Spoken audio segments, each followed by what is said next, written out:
There's just 1 month left in our Summer of Swift series. That series of farewell from the Porch stories marks the coming retirement of veteran reporter Jim Swift. This one was filed almost 3 years ago.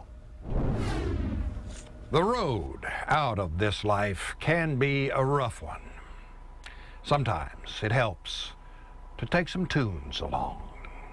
41-year-old Claudia Flores, running her final laps in a decade-long race against cancer, is on her way to a concert in her own living room. In the context of an illness, your last memories end up being about the suffering and the grief of letting go. But when you inject some music into that time period, it becomes easier. They focus on that, and that's the memory that they hold on to. The nonprofit that ministers to the dying with music had its beginnings almost 20 years ago, when a terminally ill fan of singer-songwriter Christine Albert asked her to perform for a small gathering of his friends and family before he died.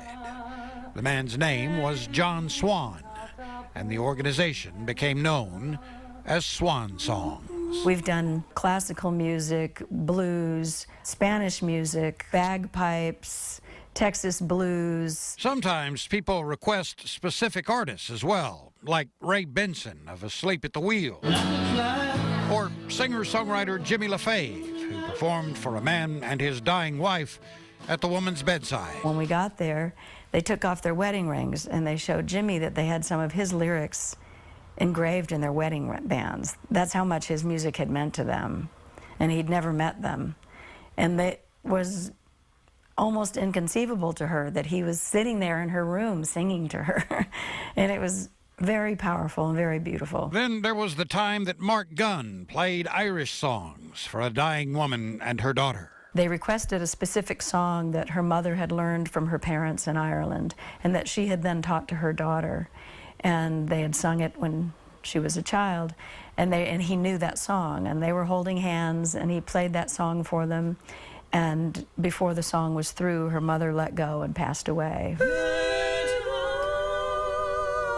You walk into that room as a musician and you realize this person has accepted and surrendered to the fact that their days are numbered, and they're cherishing every moment. For Claudia Flores, the songs and chants of the Hildy Girls were perfect. Thank you very much. I really appreciate it. Overwhelming. It's just been overwhelming. Thank you. Beyond words. Jim Swift, KXAN, Austin News. Beyond words. Thank you. Claudia Flores' body, awash in beautiful music, left this earth October 17th, 2010, just days after her Swan Songs concert. Jim Swift reporting.